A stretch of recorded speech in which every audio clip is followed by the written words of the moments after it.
मुरारिसुरार्चितलिङ्गं निर्मलभासितशोभितलिङ्गम्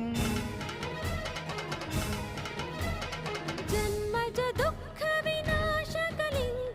तत्प्रणमामि सदा शिवलिङ्गम्